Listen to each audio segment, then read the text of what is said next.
ಅಡಿಗಡಿಗೊಂದು ಗುಡಿ ಪೂಜಿಸಿ ದಿನವಿಡಿ ಪತಿಯೊಳಗಿರುವಳು ಸತಿಯು.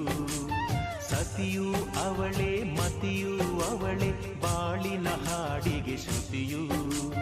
ಪತಿಯ ಏಳಿಗೆ ಸತಿಯ ಕೈಲಿದೆ.